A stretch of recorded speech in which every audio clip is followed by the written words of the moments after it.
When you're driven, the need to accomplish a goal is relentless. Hard work and ambition compel you to do whatever's necessary. In my work as a personal injury trial lawyer for 18 years, it's common to meet driven people. Those with drive can have different personalities, careers, or backgrounds, but they possess one common factor. Despite their passions, driven people want to surround and motivate themselves with other driven people. If you want to learn how to overcome obstacles by learning from others, then tune in here. This is the Driven Crowd Podcast.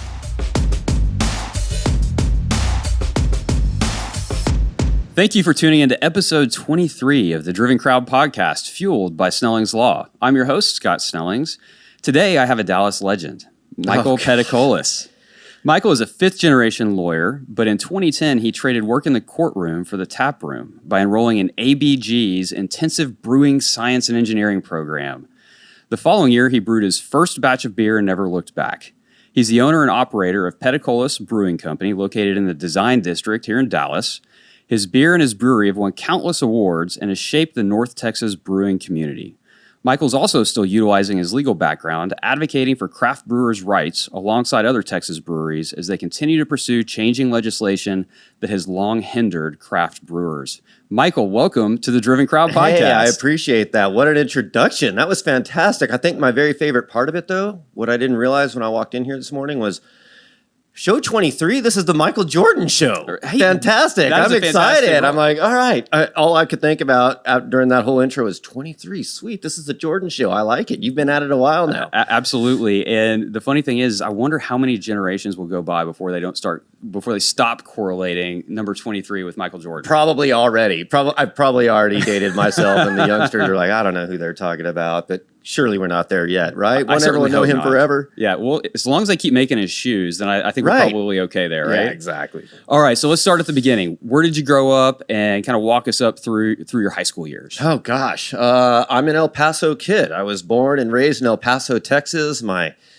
father practiced law there. My grandfather practiced law there. My great-grandfather practiced law there. So I was an El Pasoan, through and through. The benefit I've always said of growing up in El Paso was everything that was right around El Paso. I mean, Ruidoso was only, 2.5, 3 hours away. White Sands, Aguirre Springs, the Sunland Park racetrack, Juarez, Mexico. That was the big one. I mean, back then we spent so much time in Mexico. I mean, people don't recognize or realize that El Paso is on the border of Mexico. I mean, the bridge in downtown El Paso, you walk over a bridge in downtown El Paso and you're in Juarez, Mexico. And man, I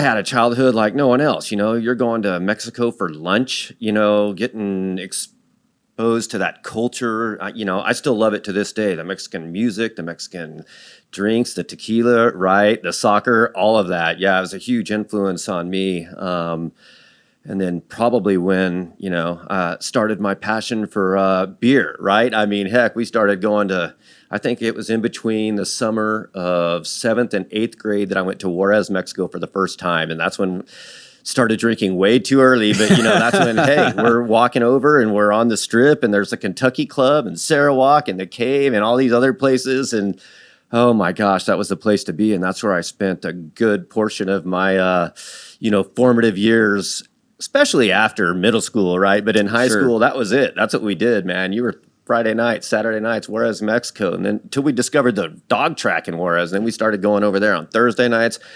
Oh my gosh, it was a ball. Mexico was a blast. And sadly, I don't know that you can kind of do those same things today, but back then it was dangerous, but we did it and we had a ball. You were a kid and you were invincible, right? Oh gosh, it was the best. El Paso was fantastic. And El Pasoans have this common bond. I don't know. They're always sticking together. There's still a group of core folks that I talk to here from El Paso. I've still got, some of those lifelong El Paso friends that we all do from, childhood. But El Pasoans have this little special connection, special bond. Like we went through something that I think is really cool being raised, so close to, another country. That's something that I talk to other folks. What y'all do in high school? Well, we drove around. I'm like, wow, that sounds exciting. I went to college and I was like bored. I'm like, wait, I've been living this club life for 4, 5, 6 years. I'm bored. I need to move on to the next thing.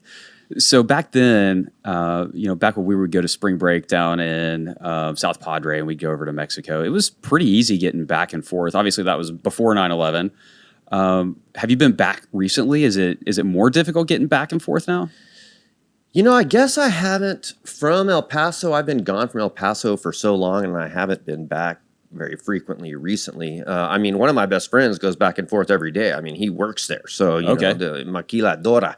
But I haven't been across the border in El Paso in over a decade. I can't even really remember the last time.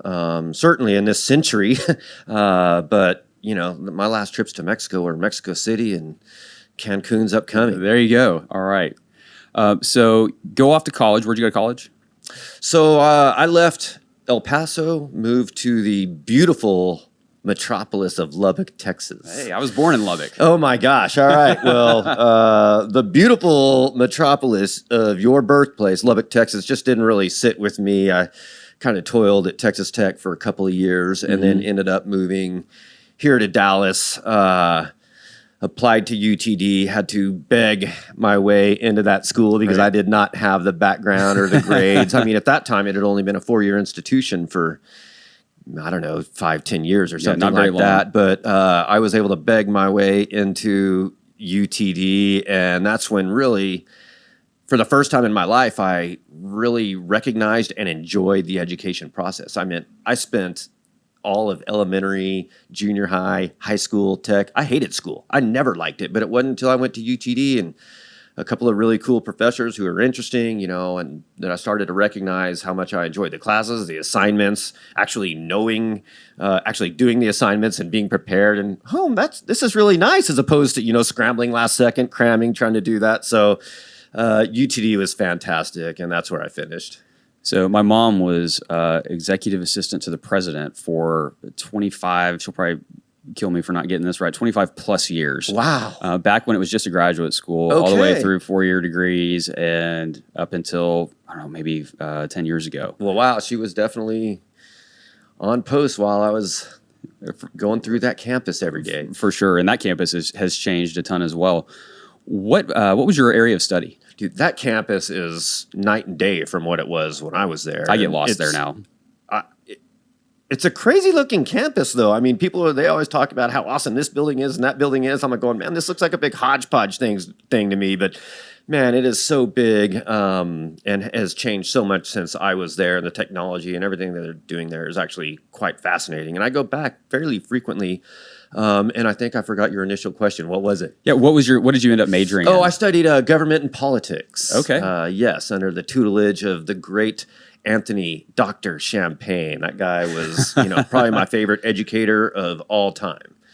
And was he one of the ones that kind of helped you transition into actually enjoying school? He was the guy. He was the first one. And then there were some other professors at, Harpham, and there were some others that I really started to enjoy the process. But I basically would pick up the schedule I don't even remember what it was called, the class to register for all your classes, pick up the program. Any class he was teaching, I was just taking it. Con law, people in the law, whatever it was. It was always some legal course of some sort. So yeah, I just took everything that he was doing, and he was a big influence, and that's when I really started to shine and started to do well in school. And heck, he helped me get an internship with K. Bailey Hutchison. That wasn't on your intro, right? No, that it wasn't. A cool, fun little thing to do as an undergraduate student, work in that office. And I had aspirations of politics at one time, but I think that spell and then a later spell during law school, working for Rodney Ellis, a Texas senator, kind of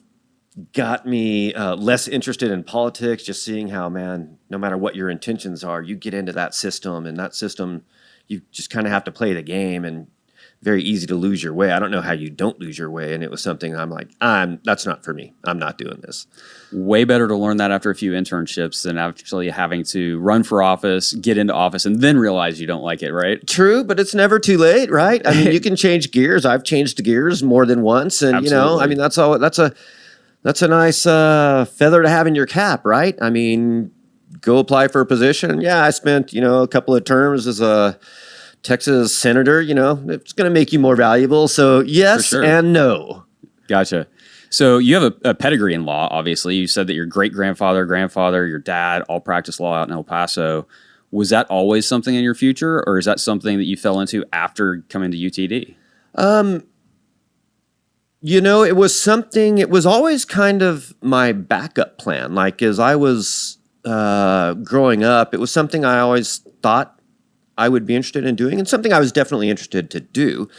But I wasn't pigeonholed into that. In fact, there was never any pressure or any, hey, you should practice law. I mean, I don't think I ever even heard that one time from my mom or dad or anybody. My brother, sister, they didn't go into the law, but it was something that interests me and something I thought, yeah, that's, if I don't find something else, if I don't become a famous rock star, maybe I'll practice law. So much like most students and most people, most everybody, I guess, still wasn't really finding out what I wanted to do, even as I was in Texas Tech and at UTD. I still wasn't really sure.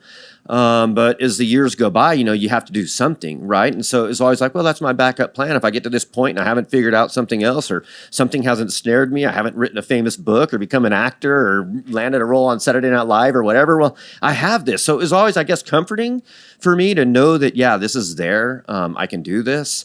And that's kind of what happened. It was my backup plan. So by the time I graduated from UTD, I took a year off and then enrolled in law school and went to law school. I really kind of thought that would be it. What I didn't realize until later is, I thought, hey, this is my backup plan until I find something else. Well, I found the something else after I became a lawyer, which I hadn't really processed or thought would be even possible. I'd never really considered that possibility growing up. It was always, yeah, if I don't find anything, well, I'll do this for the rest of my life. It wasn't until I had done it for a decade that I found something else to do and transitioned. And so, I guess maybe that's why I feel the way about, a politician recognizing later that he doesn't dig what he's doing because you can do something else. Not that I didn't dig the law. I still dig the law. I love it. I mean, it's fantastic. It's made me who I am. I mean, that's a big part of who I am for sure. Yeah, well, I think that's a huge point too, right? Because a lot of professionals, whether it be engineer, lawyer, doctors, whoever, they feel kind of once they're in that process and once they've started their career, maybe they've started their own firm or they've made partner, they're stuck. Like that's where they are, right? And I think to break out of that mindset and to jump into something completely different takes a specific type of personality. What about you do you think allowed you to do that where so many don't? I guess a couple of things. Two things came to mind when you were talking and asking that question. One of them is, I remember my dad growing up saying, man, if you ever want to do something in this business, you've got to have your name on the door. And that stuck with me as a youngster, like, oh, okay, got to have your name on the door, control it, work for yourself. Those are things that, I thought, yeah, that sounds like me. That sounds like something I would enjoy. So there was a finish line. Like if I can open my own law firm at some point, then, I've kind of made it and that's what I want to do. And it seems like I'm the master of my domain at that point. And that was something that was very intriguing to me. So I had a vision, I had something I could run to. But the other thing that I thought I saw was when I was just a young pup attorney, doing insurance defense work. Oh, black hat. Oh, gosh. Hey, but it's what, I was doing car wrecks. I was in the courtroom all the time. I was trying cases. I was getting experience litigating, and it was very exciting. But, I realized fairly early that, man, I'm working for the wrong side here, at least in my mind, working for the wrong side. I don't like how these guys are operating. But where I was going was I would see some of these older attorneys, right? Guys in their 50s and 60s, and you could almost see that they didn't even have a soul inside of them, like had just been beaten down by insurance adjusters and insurance companies and told how to practice law which is kind of what happens in several instances. Sure.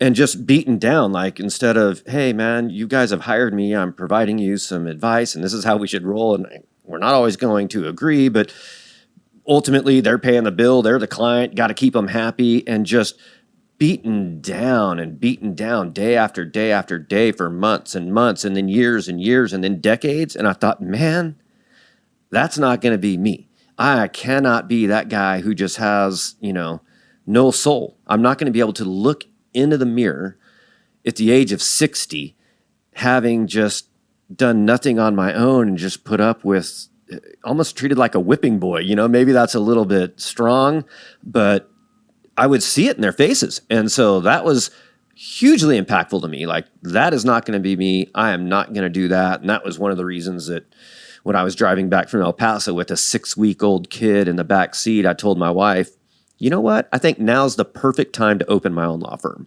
And she looks at me like, now's the perfect time. We've got a 6-week-old in the back seat. I mean, what about last year before that? But I was not going to be that guy that went and worked and, for somebody else, just into perpetuity, into retirement. That wasn't going to be me. And so in 2005, that's when I took the leap and opened my own shop. And thank goodness I did that.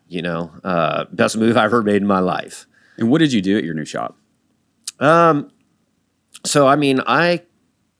quit my job, opened up a law firm with maybe $5,000 investment, bought some office furniture, a computer, and rented out a spot at Regis, Yeah.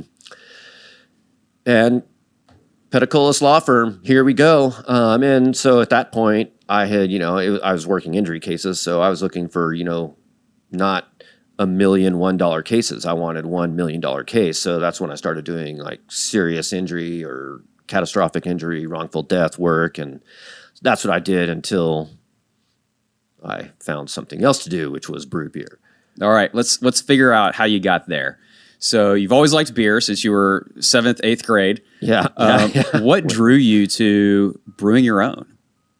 Is that something you were always interested in, or did you just kind of fall into it? Scott, the very first exposure I had to homebrew was I had come home from college to El Paso, go into my mom's backyard. She's got this beautiful view of the mountains in Texas, Mexico, and New Mexico. You can see all of it. She brings out this big old brown bomber of beer, unlabeled, pops that thing open, pours 2 beers. I'm like, what is this? And my mom was always a chef, like cooking not a professional chef, but the woman could cook.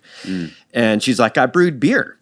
And I'm like, what? She's like, yeah, I brewed some beer. I'm like, awesome, kick ass. And, so she poured me a glass and herself a glass, and we sat on the back porch and, did what you do when you love beer and love your family and love conversation and love the site. We sat and enjoyed beer, but it hit home because I'm like, man, this is awesome. She made this. This is better than like going down and buying a 6-pack of Bud or whatever the heck it was. Right. And it's all about the experience. So sitting there, my mom made this beer. I didn't even know she was making beer. And then, of course, after a couple of beers are flowing, we're having fun. And so that was my first exposure to homebrew.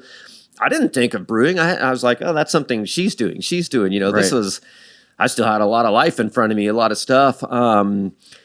And so it really wasn't until, right around the time I started my law firm, I had a friend who had said, yeah, man, we should homebrew.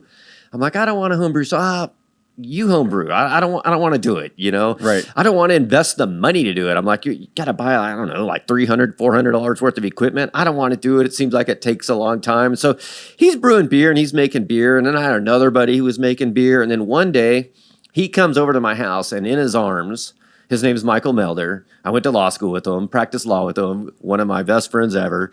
And in his arms, he basically says, here, this is all my equipment that I have now outgrown. I'm giving it to you for free. So I'm like, no more excuses. Well, I guess, yeah, exactly. I laugh, thinking that I wasn't going to invest $300 to brew my beer. But yeah, he brought it all over, the worst of the worst equipment, but it didn't matter. I'm like, all right, done. So we loaded up the car, drove up to Homebrew headquarters in Richardson, which everyone around here knows as the place that you would go if you were a home brewer back then. Half the breweries that are operating now were founded by folks that learned to brew beer there and bought their beer there, me included. So yeah, brewed my first beer. He helped me, showed me kind of the way, had a ball. The result was awful. I had done a Belgian quad, this big, huge beer. It really never fermented. I bottled. Bottling, I hated it. It was a big pain, and then never fermented. So I just had to, dump bottles one by one of this sweet molassesy, wort, basically, because it wasn't fermented on the lawn. And then I never bottled again. I bought some kegs and I'm like, I'm going to start kegging. And that's when I caught the bug, started, kind of just brewing. And it was at that time, still practicing law. And then in 2010, I just kind of had realized I actually came across a list I put together in law school of what do I want to accomplish in the legal industry. And I came across that in 2010. And I was going down the list and I was scratching off everything. And I realized, man, I did everything. Everything that I said I wanted to do, I have done. And I'm not kind of just a guy who can go through the motions. I need a challenge. And so at that point, I'm like, you know what? I mean, there's nothing else for me to do. I did what I wanted to do. And so at that point, I was looking for another challenge, something else. I mean, I have two loves in life, beer and soccer. I mean, I was trying to find a job in the soccer industry, but really the only thing I could find was the lowest level sales position for FC Dallas. And having operated my own law firm, I wasn't going to go back down that route. And I had received a business plan to invest in a brewery. And my wife and I were seriously talking about what we liked about that plan, what we didn't like about that plan, what we change. And then one night she says to me, you know what? Why would we invest in this brewery that's going to be like the 12th brewery in that city? There's not one here that I'm aware of. Why don't we just do this ourselves? By the time she said ourselves, a light bulb was going off over my head. I'm like, yeah, why don't we do this ourselves? There's not a brewery here. Either there's no market for it, which was something we seriously thought about, or no one's capitalized on it. And we thought it was a ladder. And so, over a decade later, I mean, there's much more to tell, but that's what got me into it. Her saying, yeah, why don't we do this ourselves? I'm like, yep, let's do it. And so that's when I made the, formal transition. All right, I'm going to start winding down the practice of law and start figuring out how to write a business plan. Like I had to start there. I don't know how to write a business plan. I need to research how to write a business plan to put that together. And then that's, when that all started rolling in 2010. And then in 2011, I built the brewery. And December 30th of 2011, I brewed the first beer, Velvet Hammer. And, it was a big, big momentous day. I was just bound and determined to get that brew in before the new year. It did. So I guess that's the short version of how it happened, or what I would consider, what an attorney would consider a short version. There you go. So it's so interesting that simple prodding from your wife pushed you off of that ledge. So many entrepreneurs that I've spoken to or that I know have that same moment where there's a singular moment, and a lot of times it's encouragement from someone else. And I think that speaks volumes to, hey, if you are going to be an entrepreneur, if you're looking to be an entrepreneur, who are you surrounding yourself with, right? Are you surrounding yourself with the people who are pointing out all the problems of why this won't work, or why you should be scared, or why you should hold back? Or are you surrounding yourselves with people who say, hey, why not you? Why not us? And I think that is a huge, huge point. Yeah, it's the people. I spent the first 5 years of my business telling everybody, it's all about the beer. It's all about the beer. And I still believe in the quality of the beer. I mean, quality, number one. But, it's actually number one, the people. Absolutely. The people who are making it happen. And that's, it took me a while to actually realize that. But, yeah, for sure, it's the people. And if you don't have that support at the home front, oh, man, it's going to be infinitely more difficult, right? Because then you're always, she's not even thinking this is going to work. And so you have that in the back of your mind. And I don't know, that would just, it would almost be something I couldn't do probably if I didn't have that blessing. Like, all right, you're with me here, because if she's not with me, then she thinks it's not a good idea, and maybe it's not a good idea. Right. You never know. And I don't want I told you so. I told you so. So hugely, massively important to have, someone behind you saying, yeah, you can do this, do it. Yeah. And especially not just at the jumping off point, right? Because that's exciting. All along the way. That's exciting. It's crazy. It's exciting. It's scary.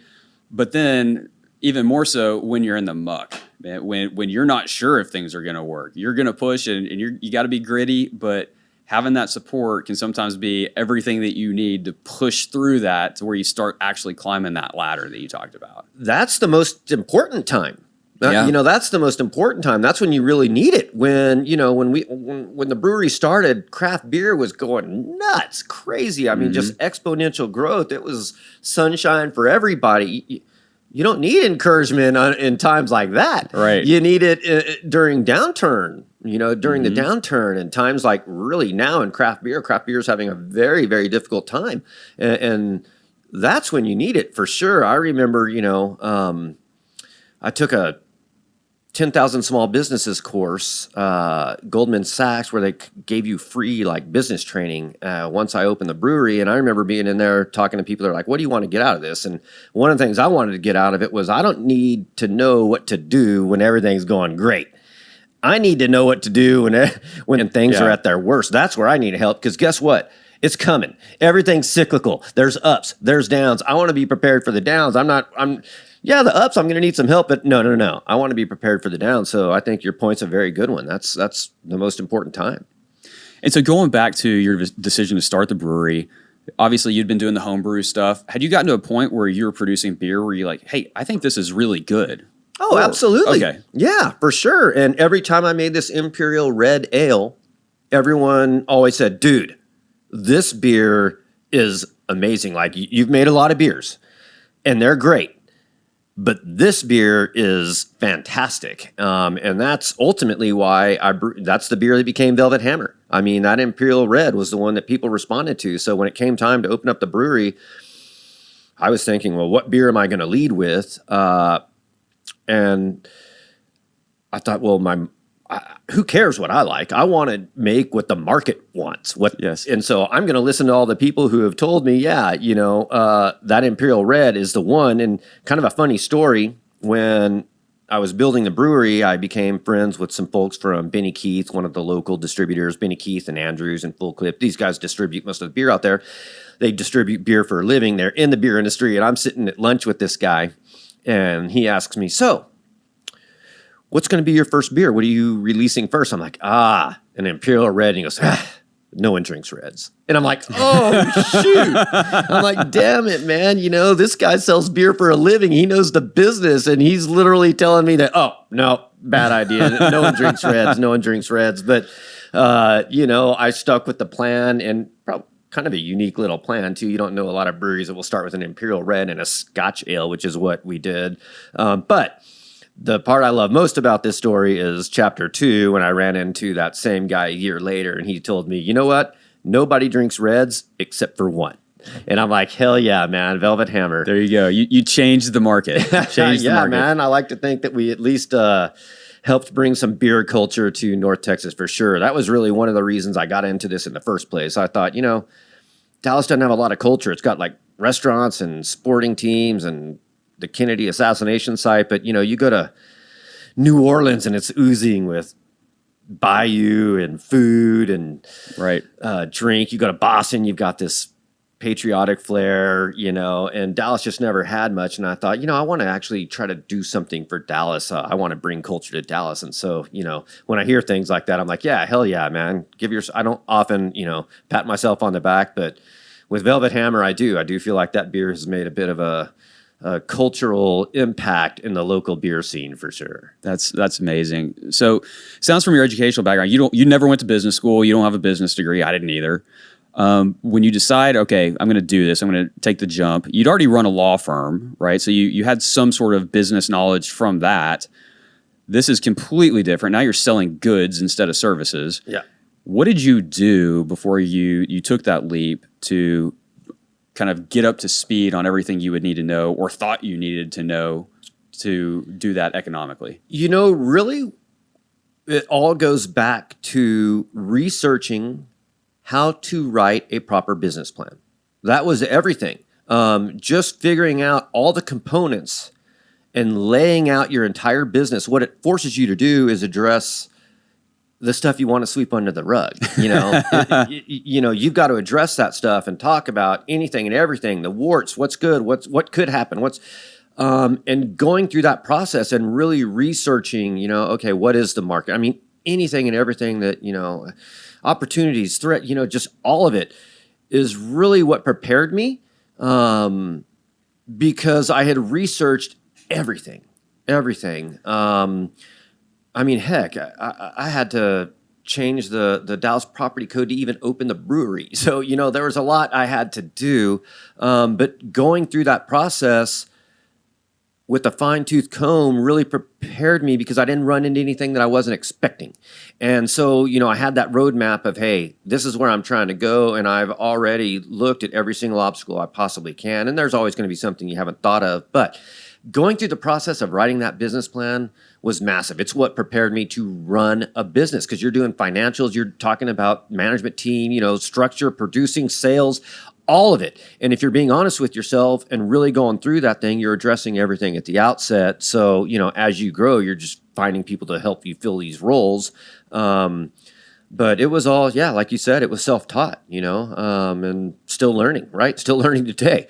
I mean, I laugh sometimes. Someone's like, golly, we never made this little change. I'm like, nope, 10 years. We could have done that any time in the last 10 years. Put the simple hose on the end of this keg so it wouldn't be squirting everywhere. It wouldn't fit when we're filling it. But just these, little things that'll come up. But no formal training. Just, hey, man, let's read what formal training teaches you and try to learn best I can from it, and let's go. I love the point that you went through and you actually didn't sweep the stuff under the rug. You took a look at it, right? What's the best case scenario? What do I think is going to happen? What are all of the things that could keep us from being successful? And in doing that, I think it really bolsters the confidence, because you've already looked at, hey, what is the worst case scenario here, right? If any of these things happen, I don't know that I can recover from it. And so, that means we're gone. We're done, right? Precisely. It's very stoic, right? Yeah. The stoicism to it whenever you're creating that business plan. You got to be authentic. You got to be as objective as you can, because we all want everything to work. But you got to look at the warts and the bruises on the apples, and you got to find all that stuff. And then when it happens, you're prepared. You have to prepare for it not working. And maybe it is the attorney in us, but you've got to be prepared for that worst case scenario. That crazy fact scenario that never happens until it actually happens. And now you've got some crazy litigation over this thing. But I went through this with, all right, what's the worst thing that can happen? We fail. All right, well, that's the absolute worst thing that can happen, is we fail, and we lose our investment, our time, all that. And that was addressing it right at the outset. All right, hey, this is a viable possibility. And again, that's what people who say, hey, what else? What advice? I'm like, you need to be thinking about, what if this doesn't work, right? Most businesses don't end up working. So for me, that was right at the outset. Let's plan and figure out a plan if this does not work. And that was really one of the reasons my wife and I jumped into it in the first place, was because after the 2008 economic fiasco, I was thinking, why are we invested in these companies that are cooking books and acting fraudulently? Why don't we invest in ourselves? And so, it's quite an investment opening a brewery. It's so capital intensive at the outset. Yeah. But we were like, well, we would rather gamble on ourselves and lose than gamble on these guys that hopefully won't lose it for us and are hopefully acting in our best interest. But I don't know. Yeah, I would much rather be the one with the ball in my hands. Right. I want to lose my money. I don't want someone else to lose my money. Exactly. So I love the story. Very first year, it was just you, right? 800 barrels. I worked there by myself for the first year. I brewed all the beer. I kegged all the beer. I delivered all the beer, all the festivals, all the tours. I did it all. Now, that does not mean I didn't have an army of volunteers helping me, because beer was so new to the scene. There were people calling me up, hey, man, I want to learn about beer, or learn about your brewery, or, learn about just the beer scene in general. And, hey, man, come on up, man. I'll show you. And so I just had volunteers coming in day after day, week after week. And ultimately, it was the best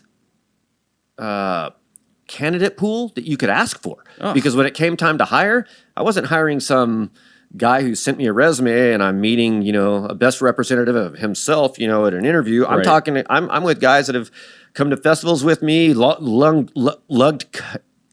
kegs. Boy, that was difficult for me to say. Lugged kegs with me, and really became familiar with what their work ethic was, able to size up, hey, man, do they get what I'm trying to accomplish, what we're going to try to accomplish together? And so, man, I hired my first 10, 12, 13, 14 people straight from my volunteer pool. That first year was me, myself, and I. And part of the reason I wanted to do it that way is I wanted to do it all. I always respected the bosses who had been there and done that when they tried to provide me some guidance, much more than the guy who would just come in from the outside and tell anybody and everybody what to do and how to do it, having never really proven that he could do it. So when I had to tell some guy, hey man, go clean that bathroom, I wanted him, guess who's not cleaning it if you're not doing it? Or guess who's cleaning it if you're not doing it? It's me. I want to lead by example. I'm going to do anything and everything. Nothing's above me. And so that was important. That was definitely kind of set the tone for who I was and what the brewery was going to be about and what it has become, for sure. One of the things that several people sitting where you're sitting have said, and I've experienced myself, is you never truly know yourself until you go through something like starting a business. You don't know all you don't know. You don't know how quickly you can learn. You don't know how gritty you are. You don't know so many different things about yourself. What did you find out about yourself going through jumping off that cliff to start the brewery and to where you are now? It's funny you said that, because as you started to say that, I'm like, I don't know. I don't know if I agree with any of that. I think hopefully you have found yourself before you go through that. Definitely there's always some learning, and you're always learning new things about yourself. And I guess we're always changing, right? Sure. But I would probably say that, I think I knew myself very well at that point, and knew where my strengths were and where my weaknesses were. And that was, also part of the plan. Let's find people who can help me with or carry out roles that I'm not good at, right? And let me spend time on things that I do have a competency towards. But for sure, look, I didn't know I had the physical strength to brew 800 barrels of beer and deliver it myself. I'll tell you that. That was hard work, coming in there. I would have attorneys coming in. Hey man, just people would walk in the door. This is awesome. You're inspired me. You're living the dream. And meanwhile, I'm shoveling grain out of a mash tun in a hot warehouse, sweating. I'm like going, I'm living the dream. What are you talking about? It's hard physical labor. But yeah, all those things you said, the grittiness, the problem solving. That's the name of the game. You have to do that. It's stuff is coming at you constantly. So you have to know how to navigate those waters and expect that they're going to be there. So I don't know that I have this, this is a real big learning I had once I, opened up the brewery. I think I pretty much knew who I was before that. One thing just came to my mind, All right. And it is anxiety. I had never had anxiety in my life. I, really couldn't even understand it when people would talk about it. Yeah, I get it. But, if you haven't been through it, you don't know it. And when I say been through it, I'm talking very mild anxiety. Really, it's not like I ever even have gotten treatment or seen anybody. But when the pandemic hit and I was in Broken Bow, Oklahoma, and my brewery is keg only. We don't even sell cans to grocery stores. And all of my folks, all of my customers are closing. My tap room is closing. Man, my heart was just boom, boom, boom, boom, boom, boom, boom. And I remember sitting there thinking to myself, I'm like,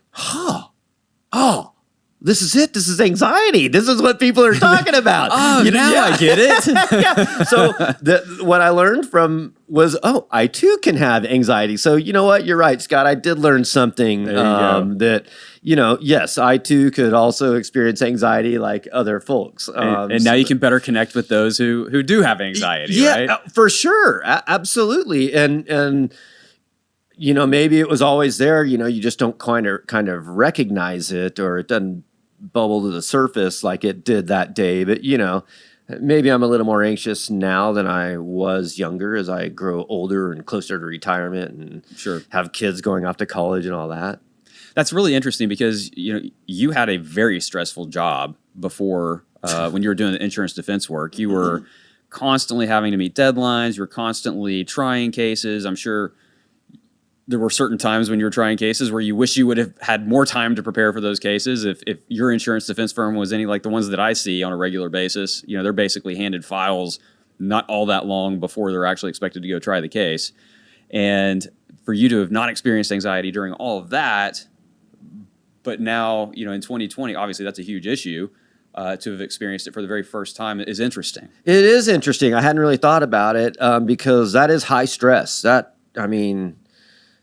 Litigating and being at the beck and call of the judge and being an advocate for your client who is looking at you to win this thing is stressful. Oh my gosh, that is a stressful job. Like going through it, I can remember thinking only air traffic controller, doctor, I can't see anything else. Doctor, you've got life on the line, but I've got someone's rights on the line. Super stressful, but I never attributed or linked stress to anxiety. I never really had I definitely had stress, but one of the things about me, I seem to work better under stress. I'm stressed out and I'm getting all kinds of work done. I'm like, I'm getting all kinds of stuff done. I'm just knocking out everything on my to-do list. And then I'm knocking on, I don't have stress and now I'm not nearly as productive. Yep. But stress never equated to anxiety at that point. It was, just dealing with stress. It's stress, I'll get through it. And the stress levels were there, but just something you lived, was part of the job. And so you just kind of have to deal with it or you need to get another job. So walk us through, I was interested in hearing how people deal with those massive problems when they're dumped in their lap, like what COVID did to you. What was your thought process when you're up in Broken Bow and you hear that everything's shutting down? Obviously, your mind goes to the brewery and you're like, well, the only places who buy our beer are the ones who have restaurants or taps, and they're all shutting down. So how did you deal with that, and kind of what was your decision process? Man, I remember applying for an EIDL loan, EIDL, Economic Injury Disaster Loan. And never something you want to have to apply for. That's exactly right. It was at that moment that I'm like, this is a disaster. Yep. This truly is a disaster. I mean, my business was stopped. The government says, you're stopped, you're done, you're over. But shoot, I've always said it's not what happens, it's how you respond, right? And, you can respond in one of two ways, and I choose to respond in the way that I think is going to put me in a better position the next day. So it's get back up on that horse and start trying to kick ass, right? Yeah. So, while everyone else was complaining about the political landscape, my company never once used the name COVID, Corona, Trump, Biden. We've stayed out of all the political. We've always wanted to be a respite from all that. So that was all intentional. Like, we want to be a break from all that, something you look forward to, because everything was so toxic at the time, and maybe still is to some degree now. But for me, it was, all right, man, start figuring out how to right this ship and how are we going to make money. And, the next day we set up a beer to go site, right? We're selling beer from our curb, something in a million years we never thought we would be doing. And people were, our beer wasn't available in grocery stores and it was keg only. And the local support was massive. People, there were cars lined up, around the block buying our beer. And so it was, yes, how do we make money to pay people, right? But the government also, was, much to my surprise, provided a lifeline to small businesses like mine. I always knew big business, they always get their bailout. I never expected to get any sort of bailout from the government. So to their credit, putting out PPP loans that were forgiven. Right. ERC tax credits that you could take, providing an EIDL loan opportunity. Those were things that helped me get through the anxiety, right? Because if I didn't have those lifelines, things would have been a lot different. I don't know how I would have managed things differently, but that's truly what got us through, because there was that period where, my tap room could not open. It opened 52 weeks after it started, or 51 weeks, 51 weeks, 1 week short of 1 year. Our tap room was closed. And even then, most restaurants and bars weren't doing much business. So, and it was tough. I had to lay off 7 friends and employees, in a day, right? But you have to also recognize that, all right, well, now's the time to restructure, and you're not letting go your best people. You're, letting go people that aren't as consequential to what you're doing in the minute, which stinks. Like, we didn't have events, and I'm having to let go my guy who handles events. Yeah. And like, dude, your department doesn't exist. That sucked. It sucked going through all that.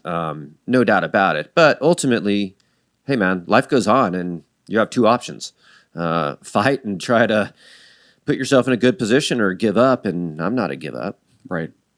What do you think it was about your brewery specifically? Obviously, great beer, but why would the community come support you as opposed to all of the other breweries around? Well, I should say I do think they were supporting all the breweries. Okay. I mean, I'm not the only one. I mean, there were people helping brewers for sure. I mean, the local community, I mean, huge thumbs up. It got us through. Looking back, I mean, I also wanted to tear up, like, thank God these people are doing what they were doing. But there is one thing that made it unique for us, because our beer, because we were keg only brewery for 10 years, only selling kegs to restaurants and bars, and had just started putting beer in cans in September of 2019 because the legislature passed a law that made it legal to sell beer to go. You couldn't even sell beer to go before 2019. You could come to a tap room and drink, but you couldn't buy a six-pack to take with you. They changed that law in September of 2019. Thank goodness they did, because we got a mobile canning unit. We were canning our beer.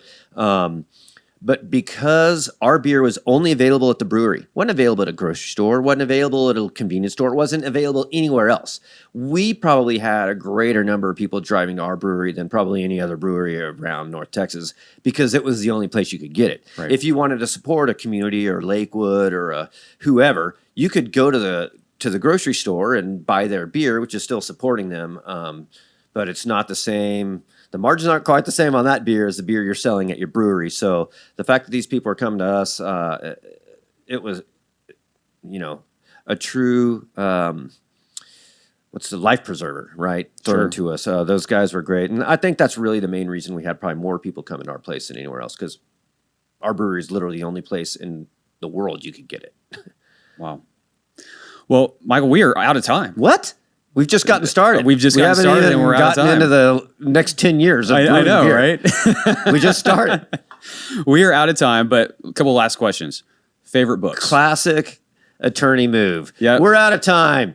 Oh, but a couple questions. Yep, absolutely. It does remind me in law school, I digress. I'm going to take a little more time. Mock trial. This guy cracked me up. Probably only funny to lawyers. He's cross-examining a witness. Just one more question. No further questions. I was like, all right, well, we won this one, because there's no way you can win after that. This long pause. Usually it's the other way around, right? Just one more question, and then 25 questions later, everybody's like, what on earth? Right. Favorite book? Was that the question? Yeah, favorite book. Okay. I think I'll go with, it's called, is it called 1963? It's a Stephen King book that you wouldn't think is a Stephen King book. Kennedy assassination. It's that's it, yes, right? It's the date of the assassination. It's fantastic. It's more a love story than what you would think with. Well, it's not more a love story. It is a love story. It's not your classic Stephen King. But the cool thing about reading that book and going through all of that was just the reference points around Dallas. Like, you're reading going, oh yeah, I know that. I know that neighborhood. Oh yeah, I know that, because there's all these different markers, all these places. So, reading the book was fantastic, but having that kind of connection with the landscape of the book probably puts it, maybe ahead of anything else that might come to mind. Yeah, I read that one last year, and I thought the exact same thing. It was really cool having grown up in this area, knowing all of the points that he was talking about in there. Well, I got that book. A buddy said, I'm sending you a book. I want you to read this book. My buddy Doug, from another law school friend, I'm like, well, that's weird. He's never sent me a book ever, never told me to read a book ever. One time, I'm like, well, of course I'm going to do it. And then I got the book, and it was like 800 pages. I'm like, what, dude? Are you serious? Man, is this you a sent me a joke? book? You sent me an 800-page book? Are you kidding me? But man, every page of that thing was fantastic. Yeah, my dad was actually down there that day. He was right around the corner whenever the shots were fired. Yeah. Wow, I'd love to talk to him. Yeah. All right, favorite podcast? We're sitting here, man. This has been the best one. Do you listen to any others regularly? I don't listen to podcasts. I'm really not a podcast guy. All right. I've been told to listen to the Jason Bateman, Will Arnett one. I can't remember the name. That was pretty funny. Yeah, I hear it's hilarious. But I'm a music guy. I mean, if I'm going to put on something, I'm listening to music. I'm not listening to podcasts. All right, top 3 bands. Except for the Driven Crowd podcast. There you go. There you go. Top 3 bands, if you're a music guy. I mean, I guess you have to put the Beatles at number one. Tom Petty is probably definitely it's the only death of a celebrity that's ever impacted me. I was sad. Right. Another kind of soundtrack of my life guy. This maybe the Cars. I mean, the Cars, Fish, Led Zeppelin, New Pornographers. Others are coming to mind, but it starts with the Beatles, Tom Petty. Heck, Pearl Jam's in there, but yeah, Beatles, Tom Petty, Fish. Solid list. There it is. Solid list. Michael, thank you so much for being here today. I really appreciate it. And thank you to our sponsor, the Aussie Grind. If you are in Frisco or their new Grapevine area, go check them out. Fantastic coffee, fantastic people, and we really appreciate them. And thank you all for listening. Thank you for tuning in to episode 23 of the Driven Crowd Podcast.